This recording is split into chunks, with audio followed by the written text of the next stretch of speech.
세상의 모든 지식 언더스탠딩. 예, 2교시 시작해 보겠습니다. 2교시는 금리 얘기, 대출금리.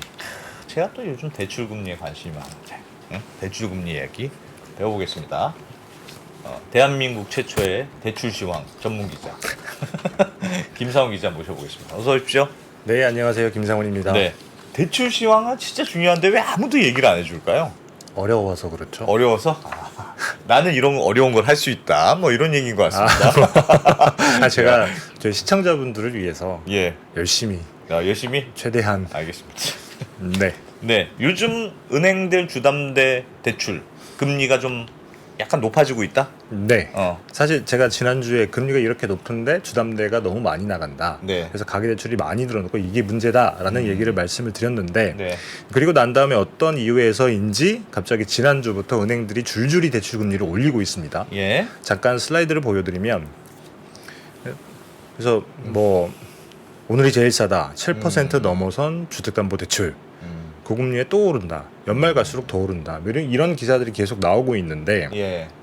그래서 오늘 이야기는 금리가 얼마나 올라갈지 많이 오르네. 예. 여기 나온 7%대는 사실 아니에요. 제가 계속 말씀드리지만 저거는 완전 그렇죠. 제일 불리하게 받은 경우를 맞습니다. 말하는 거죠. 좀 예. 이론적으로는 7%라고는 하지만 현실적으로는 받을 수 없는 금리. 네.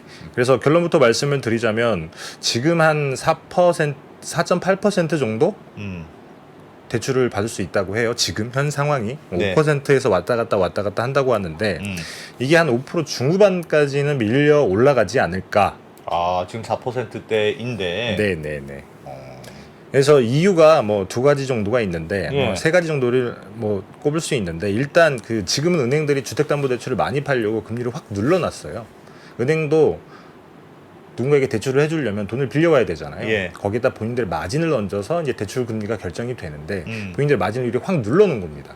예. 많이 팔려고.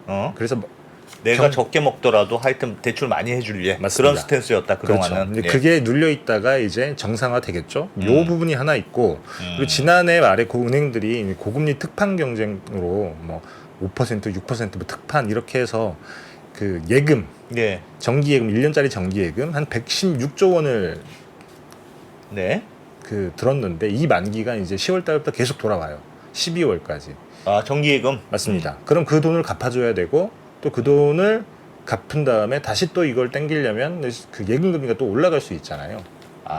은행이 이제 내줄 그동안은 돈을 고객들한테 돈을 받았는데 네. 다시 내줄 타이밍이 됐다. 만기가 맞죠. 돼서. 그거 그러면 갚아야 또 되고 가져와야 또 되는데. 가져와야 되면 또 예금 금리를 높게 줘야 될 테고 그게 경쟁이 불붙게 되면 다시 또 예금 금리가 올라가면서 은행들의 그럼 자금 대출 조달 금리도 비용도 올라간다? 올라가고 그럼 예. 대출 금리도 자연스럽게 올라가는 거고 예.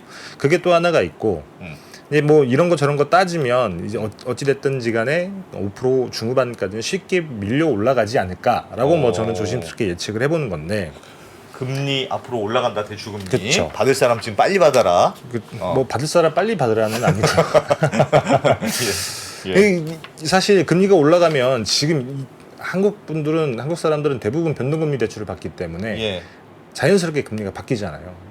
그렇죠. 그러니까 모든 사람들이 이자 부담이 올라간다는 거고 그렇기 때문에 이자가 어느 정도 올라가느냐도 중요하지만 예. 이게 언제까지 지속이 될 거냐, 계속 갈 거냐, 아니면 조금 지나면 다시 내려올 거냐, 이게 굉장히 중요한데 이걸 오늘 한번 말씀을 드리려고 합니다. 알겠습니다. 네, 하나씩 보죠. 중요한 내용이네. 예. 네, 일단 최근 은행들 금리를 한번 볼까요? 네. 여기 보시면 이게 각 은행들 금리 밴드예요. NH농협은행이 뭐 4.5에서 뭐 6.5. 제일 높은 게 지금 여기 이론적으로 하나은행이 5.6에서 7.1. 저기만 왜 이렇게 높아요? 뭐 실상은 이렇지 않다고는 하는데 여튼 이게 그 6개월 신규 코픽스 기준으로 봤을 땐 이렇게 금리가 높은데 네. 그래서 이 7.13%라고 하는 숫자 때문에 대출 금리가 7%를 찍었다. 넘었다라고 하는 기사들이 나오고 있는 사실 건데 하나은행만 피하면 7% 실자는 안 본다. 하나은행도 실제로 이렇게 높진 않다고 하는 것 같더라고요. 예. 지금 가장 높은 게 농협은행이 5.2% 정도가 되는데 아까 말씀드렸다시피 보통 저 밴드에서는 약간 밑에서 빌리는 분들이 많다고 봐야 되겠죠. 보통 그렇죠. 이게 뭐 우대금리가 어느 정도냐에 따라서 네. 편차가 굉장히 클 수 있는데 우대금리는 그때그때 또 항상 바뀌거든요. 최근에는 예. 우대금리를 굉장히 많이 후하게 주는 그런 상황이어서 그래서 이 밑에쯤에서 결정이 되는데 여튼 예. 지금은 제일 높은 데가 NH 농협은행인데 한 5.2% 정도가 된다. 보통 네. 참고로 가게 되면. 예.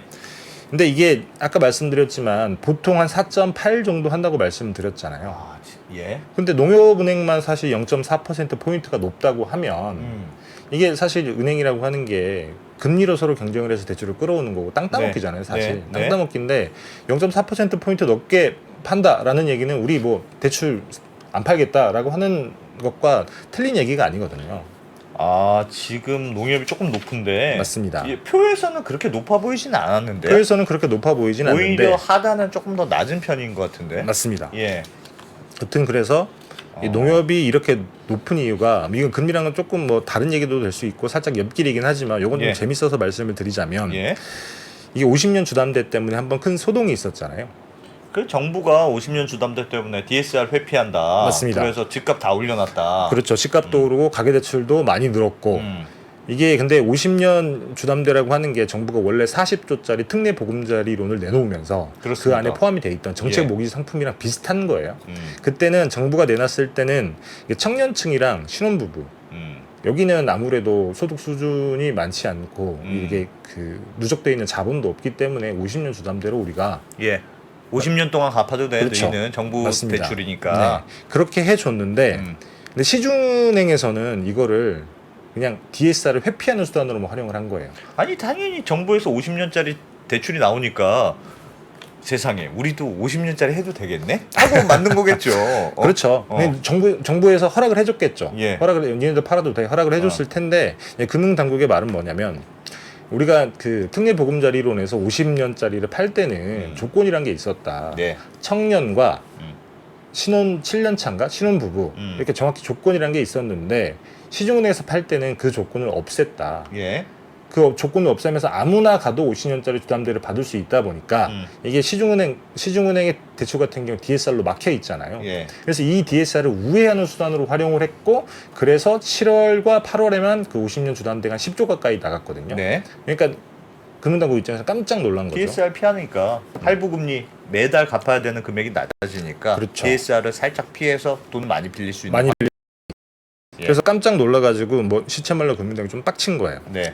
그래서 아니 우리가 허락은 해줬는데 금융소비자보호법의 적합성 원칙이라고 하는 게 있거든요. 이거 좀 어려운 말이긴 하지만 쉽게 얘기하면 뭐냐면 금융상품을 팔 때 상대방이 이 금융상품에 적합한지를 은행이 판단을 해보고 적합할 때 팔아라. 적합하지 않으면 니네 내부통제 원칙을 어긴 걸로 보고 우리가 처벌할 수 있다. 아, 그래도 은행 웬만하면 적합한 것 같습니다. 라고 생각하고 뭐 그렇겠죠. 대출을 근데 뭐 해줬겠죠. 이런 거죠. 60대가 뭐 집을 산다고 생각을 해보죠. 예를 들어서. 근데 50년 갚으려면 110살까지 살아야 되잖아요. 아, 그게 말이 되느냐? 이게 말이 되느냐? 이게 적합성 원칙에 맞냐? 아. 그래서 당연히 그렇게 할 거라고 생각을 했는데 사실 농협은행이 우린 모르겠고 이게 막 팔아 제낀 거예요. 50년으로 해달랍니다 하고 다 팔았다는 거죠. 맞습니다. 조건을 두지 않고 이제 그래서 경쟁이 붙다 보니까 다른 은행도 팔게 되고 신한은행 예. 빼고 다 팔았다고 하니까 이제 그러면서 50년 주담대 대출액이 이렇게 훌쩍 늘어난 건데 예. 이제 어찌됐든 그런 일이 벌어졌고 어. 그런 일이 벌어지니까 금융당국 화들짝 놀라서 50년 주담대 규제를 사실상 40년 주담대랑 똑같이 하면서 예. 규제를 했고 그리고 당연히 항상 있는 일이지만 금융당국에서 이제 은행들을 불렀겠죠. 불러가지고 뭐라고 했을 거예요. 너희 지금 장난해? 이렇게 한 거라 그쵸? 했다. 그래서 농협은행 입장에서는 본인들이 제일 많이 팔았고 어떻게 보면 원인 제공자인 걸로 몰리게 되니까 예. 금리를 확 높여버린 겁니다. 우리 이제 가게 대출 안 드릴게. 그렇게 추정을 할 수밖에 없는 거죠. 아니 근데 지금 시나리오와 반대로 네. 예를 들면 지금 시나리오는 정부는 가만히 있었는데 농협은행이 50년 주담대 해도 되는 모양이네 하고 열심히 대출을 팔다가 너무 많이 팔아서 금융당국한테 걸려가지고 혼나서 너 잠깐 이리 들어와봐 지금 장난해? 하고 혼나고 나서 죄송합니다 하고 저희는 이제 많이 안 팔겠습니다 하고 대출 금리를 좀 선제적으로 알아서 더 높였다 이런 시나리오인데 그렇죠. 그게 아니고 예를 들면 정부가 그 특례 보금자리론을 냈을 때 50년 대출이라는 상품을 우리나라에서 처음으로 만들었잖아요. 그걸 딱 네. 보고 은행들아 지금 부동산이 너무 떨어지면 안 된단다. 그러니까 적당히 알아서 50년 대출 해도 되는 거란다. 적당히 알아서 해 하고 했는데 농협이 너무 되나 보다 하고 너무 막 열심히 달리다가 살짝 그 페이스를 오버한 거 아닌가? 그랬을 수도 있죠. 근데 사실 그 부분은 어떻게 확인할 수 있는 부분은 기획 아니라서 금융이 배우 농협은행. 매우 그 뭐 현실성이 높은 시나리오라고 예, 저도 생각을 합니다. 예, 사실 예. 말씀드렸다시피 50년 주담대도 그렇고 40조 특례 보금자리도 그렇고 어떤 방법으로든 정부가 조금 집값을 떠받치거나 예. 연착륙을 방지하겠다라고 하는 정책적인 목적이 있었기 때문에 네. 이제 그런 식의 그 묵시적 승인, 미필적 고의 그래. 같은 게 있었을 수 있는데 네. 근데 문제는 농협은행이 너무 달린 거예요. 결과적으로 봤더니 너무 해도 된다고 생각하고 막 뒤도 안 돌아보고 달려간 거군요. 그러니까. 그렇죠. 그래서 사실 뭐 기억하는 분도 있을 수도 있겠는데 예. 지지난해였죠. DSR로 가계대출이 확 잡혀가고 있는 와중에 예. 갑자기 농협은행이 대출을 확 늘려가지고 그때 농협이 그래, 맞아. 대출 중단을 하고 그랬었단 말이죠. 난리 났었어요. 맞습니다. 예. 그래서 금융당국 입장에서 얘들이 이번에 또 그러네? 농협은 왜 그러는 겁니까? 그것까지 제가 잘 모르겠습니다.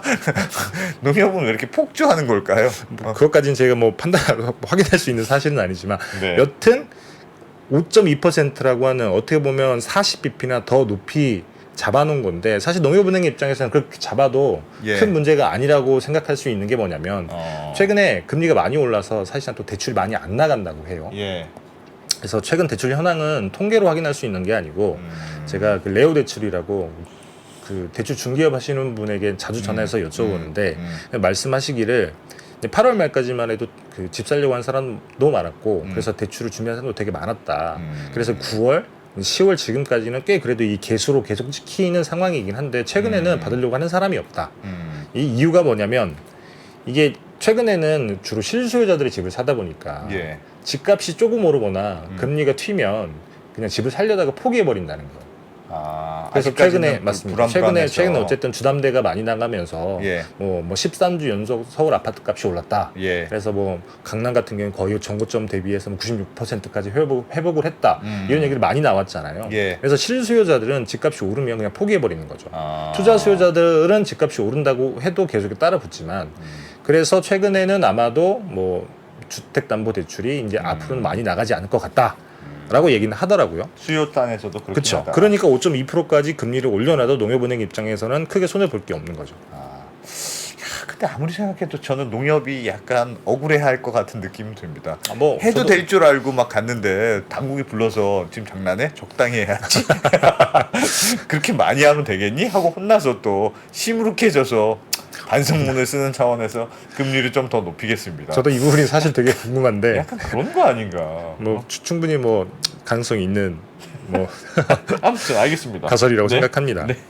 여튼 그래서 지난주 이번주 은행들이 갑자기 약속이 한 데서 금리를 줄줄이 올렸단 말이죠. 예. 농협은행은 이제 몸 살린다고 우리 좀 말 잘 더 듣게요 올렸고, 예. 하고 많이 올렸고 국민은행 같은 경우에 어쨌든 명시적으로 대출 금리 밴드를 0.2% 포인트나 한꺼번에 올렸고 우리은행도 그 정도로 올렸고 뭐 NH농협은행도 뭐 주담대 우대금리를 내리는 방식으로 뭐 올려서 지금 5.2%까지 올라갔고. 그럼 이거는 올리는 건 가상금리를 좀 더 붙이는 방식으로 올리는 거죠. 가상금리를 올리는 경우도 있고 우대금리를 줄이는 경우도 있고.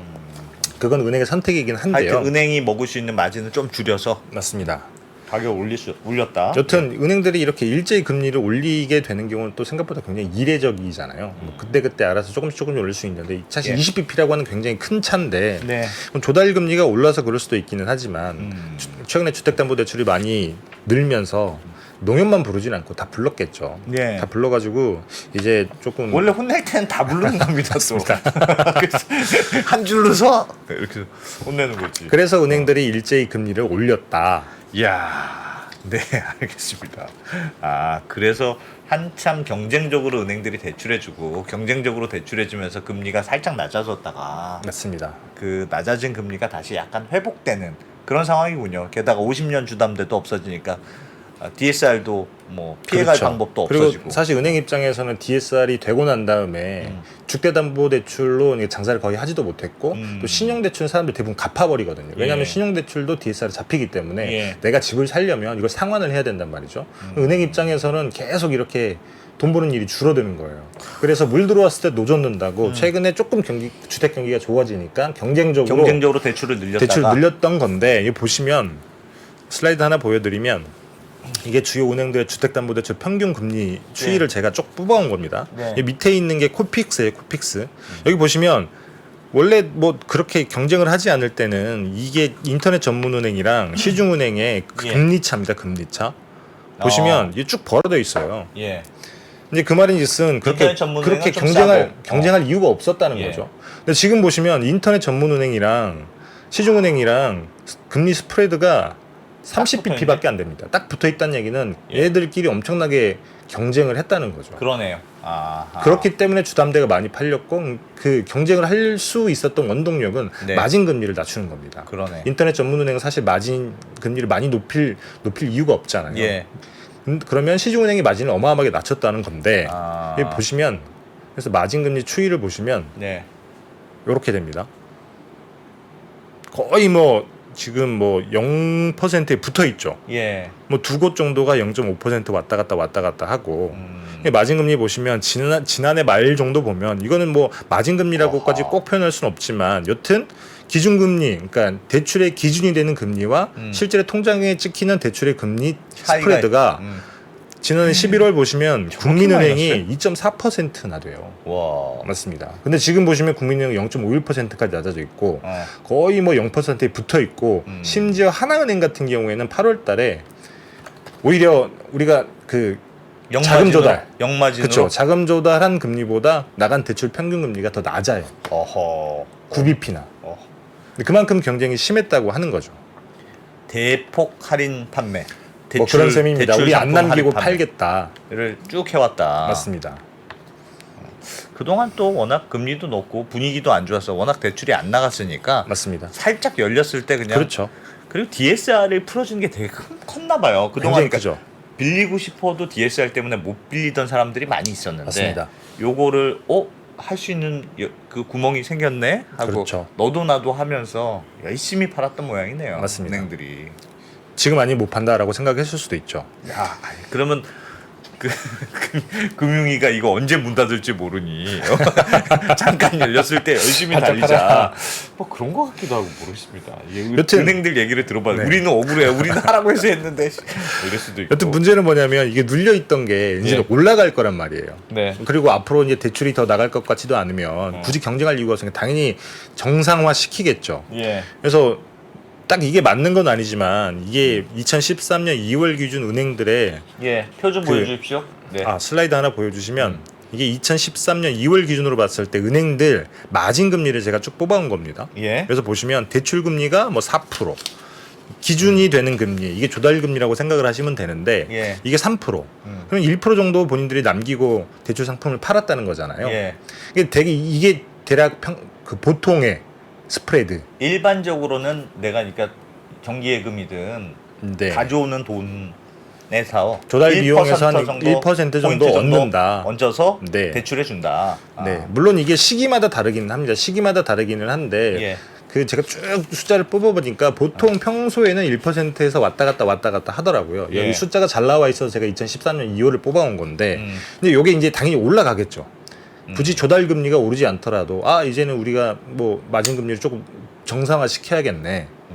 조금 이제 비싸게 팔아야 되겠네. 맞습니다. 어차피 대출 많이 안 나가니까 은행 입장에서 어차피 대출을 안 팔린다고 하면 본인들의 그 마진 금리를 높여야 되는 거죠. 예. 그래서 그렇다고 하면 아하. 지금 거의 뭐 0%에 붙어 있는데 예. 0.5%인데도 있기도 하지만 그러면 적어도 0.5에서 1% 포인트까지는 금리가 열려 있다는 거예요. 지금은 0.5% 포인트 정도고 0%대 붙어 있는 아이들도 많이 있는데 0.1, 2, 0.1, 0.5 아. 왔다 갔다 하는데 그러면 여기서 1% 포인트까지 마진 금리가 올라간다고 하면 네. 지금보다 대출 금리가 적어도 0.5%에서 1%까지는 와. 오를 수 있다는 거죠. 와. 이걸 정상화하는 과정으로만 놓고 봐도 지금 대출 금리가 앞으로 가만히만 있어도 그러니까 마진폭만 늘려도 그 정도는 높아질 수 있다는 뜻이네요.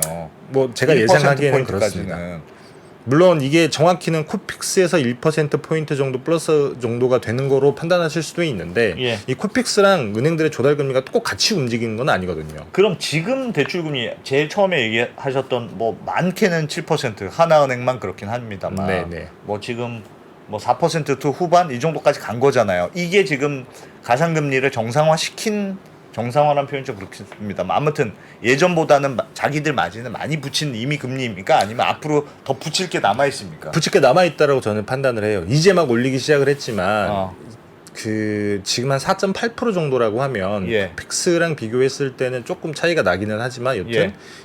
조달 금리가 뭐 4점 중후반쯤 될 텐데 여기에서 많이 붙인 게 아니잖아요. 예. 그렇기 때문에 아직까지 조금 0.5% 이상은 0.5% 정도는 최소한 더 올라갈 수 있다. 더 올라갈 와. 룸이 남아 있다라고 예. 뭐 대략 추정은 할 수 있죠. 알겠습니다. 네. 그리고요. 큰일이네. 대출금리도 지금보다도 더 오른다고 하고. 근데 여기서 끝나면 뭐 괜찮은데 네. 또 있습니까? 이제 문제는 아까 말씀드렸던 116조의 머니 무브. 그 정기예금으로 열심히 땡겼던 게 만기가 돌아온다는 만기가 이제 그 10월 달부터 돌아오고 있는데 예. 그때 금리가 굉장히 높았어요. 잠깐 슬라이드 하나 보여드리면 예. 요게 지금 8월 기준으로 봤을 때 예금은행의 정기예금 금리 평균 금리입니다. 3.7% 정도가 되죠. 지금. 지금. 예. 지난해 한참 특판할 때 보면 4.49%, 4.95%, 4.63%. 한참 맞아. 엄청 높을 때 네, 있었어요. 그때 당시에 이거는 평균 금리라서 이렇게 낮아 보이는데 작년 당시에 말쯤. 네, 5% 6%짜리 맞아. 예금을 많이 팔았단 말이죠. 예. 이게 이제 10월 달부터 돌아오기 시작하는 건데 그러면 이걸 일단 갚아야 되잖아요. 돌려줘야죠. 그렇죠. 이자 붙여서 내줘야지 돈을. 맞습니다. 갚으려면 또 예금을 받아야 되는 거예요. 그러네. 예금을 받아야 되는데 예금을 받으려면 금리가 높아야 오죠. 그러네. 그러면 또 은행들끼리 예금 금리 전쟁이 또 벌어질 수가 있고 네. 그럼 금리가 높아지면 조달금리가 높아지면 조달 금리가 높아지면 또 대출금리 밀려 올라가는 겁니다. 사오는 생선 원가가 비싸지니까. 그렇죠. 그리고 116조라고 하는 돈이 사실 적은 돈이 아니기 때문에 이게 116조가 그리고 더더군다나 예를 들면 116조를 내가 돌려받아서 예.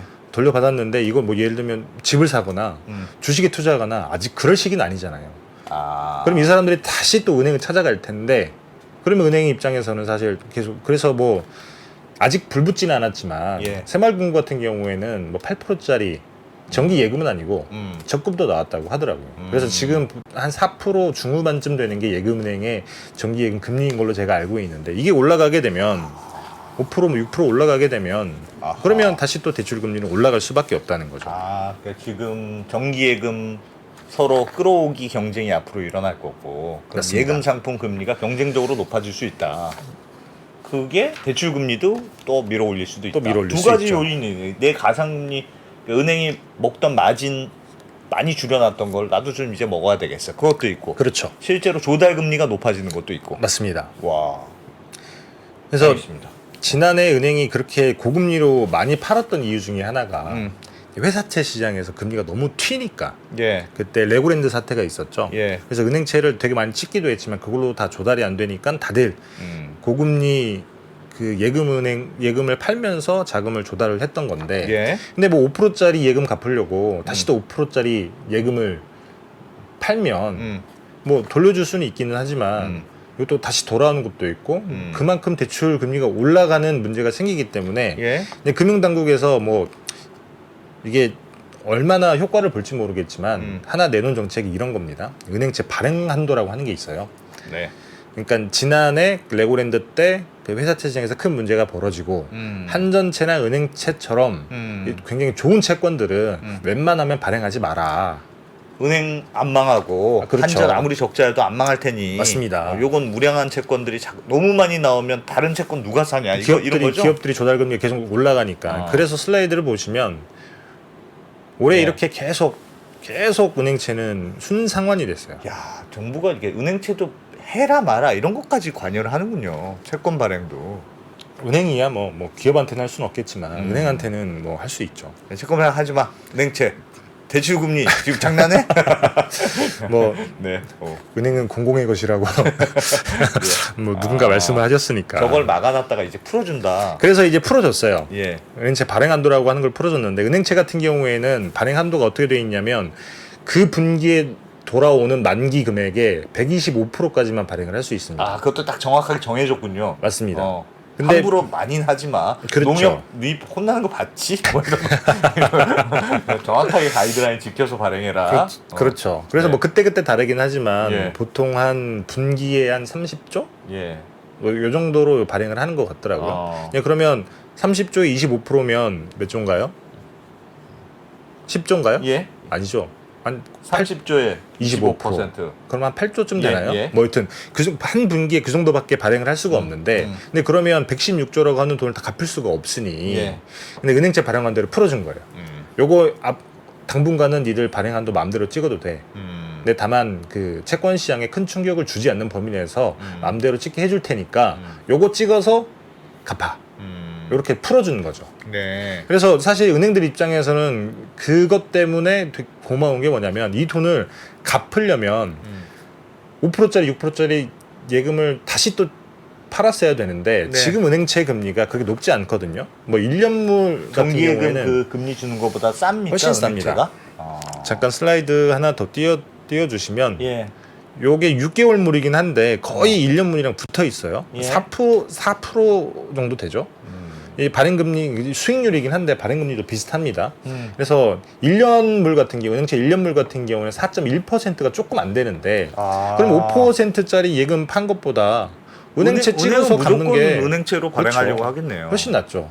그리고 은행도 훨씬 낫고 이렇게 되면 당연히 그 금융기관들의 은행들의 조달금리도 낮아지기 때문에 예. 대출금리가 그렇게 많이 안 오를 수 있죠. 아. 이런 두 가지 효과를 한꺼번에 볼 수 있는데 야, 정부 당국에서 대출 금리가 높아지는 건 돈 빌리는 사람들 입장에서는 화나는 일이지만 그래도 그 말은 그 예금 금리도 같이 올라간다는 주로 일반적으로 뜻이니까. 그렇죠. 그러면 돈 있는 분들은 또 예금 이자 많이 받고 뭐 플러스 마이너스가 있는 건데 지금 상황은 대출 금리는 높아지고 예금 금리 안 높여도 되게 은행채를 발행을 풀어주는 그런 맞습니다. 상황이네요. 그렇죠. 그래서 뭐 은행들 예대 마진이 늘어난다라는 기사가 또 나올 수도 있을 것 같긴 하지만 여튼 지금 당장은 대출 금리를 낮추는 게 훨씬 더 중요하기 때문에 은행 금융당국에서 이런 판단을 하지 않았을까? 너무 혼만 내면 좀 그랬나 보다. 내가 미안, 너무 뭐라 그래서 미안해. 은행채는 좀 풀어줄게. 뭐 이런 느낌 같은데요. 아마도 저도 그런 느낌이라고 생각을 합니다. 그리고 뭐 현실적으로 어찌 됐든지 간에 116조로 가는 돈을 차례차례 갚아야 되는데 예. 은행이 사실 갚을 방법이 없잖아요. 은행이 뭐 돈을 쌓아놓고 있는 데도 아니고. 예. 알겠습니다. 그래서 지금 은행채를 발행이 늘어날 거고. 네. 그 은행채 발행이 늘어나면 근데 은행채 금리가 높아질 수도 있잖아요. 그게 문제입니다. 어찌됐든지 간에 그 5%짜리 6%짜리 예금을 파는 것보다는 코픽스 높이는 게 훨씬 적기는 할 테지만 그러니까 지금은 은행채 발행이 별로 많지 않아서 네. 은행채로 발행하는 게 뭐 예금 금리 안 주는 것보다 은행 입장에서 조달 금리가 더 싸네. 그래서 은행채를 발행할 수는 있겠으나 네. 은행채가 서로 많이 발행하다 보면 그것도 경쟁이 일어나니까 은행채 금리가 높아질. 그래서 사실 지금 그거 아닐까요? 슬금슬금 올라가고 있어요. 슬라이드 다시 한 번만 보여주시면 예. 딱 요 시점이 은행채가 순발행으로 전환한 시기거든요. 그 뒤로 보시면 꾸준히 올라서 지금 4%를 넘어선 거잖아요. 예. 한 3.7 슬금슬금 이렇게 올라가고 있다가 있네, 진짜. 실제로 슬금슬금 올라가고 있습니다. 다만 그렇게 그 은행이 갑자기 쏟아내듯이 많이 예. 찍지 않는다라고 하면 조금 천천히 올라가겠죠. 예. 천천히 올라가기 때문에 효과는 볼 텐데 근데 다만 이제 막 돌아오기 시작하니까 이제 당장 이달부터는 조금 많이 찍어야 될 텐데 많이 찍을 때도 금리가 이렇게 튈 거냐 안 튈 거냐 그거는 봐야 된다. 그 문제가 남아 있죠. 알겠습니다. 요즘 또 은행채에 직접 투자하시는 분들도 있어서 은행채가 금리가 좋게 나오면 또 은행채 투자해도 됩니다. 그렇죠. 그래서 지금 하여튼 그럼 결론은 주담대 금리는 높아질 일만 남았네. 맞습니다. 네? 그렇죠. 지금 받을 사람은 빨리 받아라. 그렇죠. 오늘 뭐 다음 달 받을까? 빨리 받아라는 아닙니다.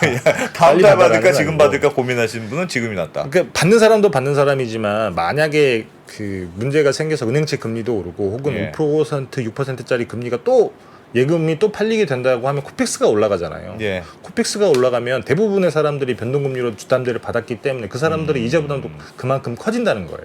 얼마나 될지 모르겠지만 그래서 요 슬라이드를 한번 보시면 예. 이게 지난해 말쯤에 대출 금리예요. 근데 이때 기준금리가 3.0이었단 말이에요. 예. 그래서 5.7%, 6%, 5% 중후반쯤 어. 대출 금리가 됐었는데 네. 지금은 기준금리가 3.5%잖아요. 예. 지난해 11월 24일 한 번 올리고 1월 달에 한 번 더 올려서 50bp가 올라 있는 상황이기 때문에 그럼에도 불구하고 자기 마진을 죽여서 대출금리 맞습니다. 낮췄군요. 일단 뭐 아. 정확히 맞지 않을 수 있지만 저의 추정은 지금 한 4.8% 정도 되는 데서 야. 이게 은행이 본인들의 마진을 정상화하면 1%포인트 가까이도 뛸 수 있다고 했으니 예. 적어도 5% 중후반까지는 쉽게 밀려 올라갈 것이고 아. 고금리 예금을 팔거나 은행채 금리가 또 뛰게 되면 이것보다 더 높게 올라갈 수도 있는 그러니까 거죠. 저것 때문에 시중에 그러니까 한국은행이 기준금리를 높였음에도 불구하고 대출금리가 점점 낮아진 이유는 맞습니다. 은행들이 마진을 줄여서 했으니까 그렇죠. 사람들이 그 대출 한국은행이 아무리 기준금리를 높여도 사람들이 느끼는 시중의 금리 상황은 오히려 낮아진 것처럼 보였고 맞습니다. 그래서 게다가 50년 주담대 DSR도 그렇죠. 풀렸고 그러니까 집 사는 사람들이 갑자기 늘었는데 그렇죠. 아, 생각해 보시면 요거 조금 부동산에도 영향이 있겠군요. 그렇죠. 대출금리가 당연히 다시 올라가는 거. 이미 부동산은 그렇게 움직이고 있다고 하고 앞으로도 조금 더 영향을 많이 주겠죠. 금리가 당연히 오르면. 아하. 네, 그러면 당분간은 적어도 머니 무브가 끝나는 내년 1, 2월까지는 네. 이 상황이 계속될 수 있고 그 아. 뒤엔 또 어떻게 될지 모르겠습니다만 어. 그 뒤에 내려갈 수도 있겠죠. 예. 이거 되게 중요한 얘기네요. 금리 상황이 생각해보니까 부동산하고도 매우 밀접한 영향이어서. 네. 알겠습니다. 국내 유일 역시 한국 최초의 대출 시황 전문 기자 김상훈 기자님 아주 잘 들었습니다. 중요한 얘기였네요. 생각보다. 고맙습니다. 네, 감사합니다. 네. 자, 저 혼자 했는데 조금 심심하지 않았나 모르겠습니다. 자, 이 프로는 이따가 7시 45분에 다시 와서 재밌게 이어가 보겠습니다. 고맙습니다.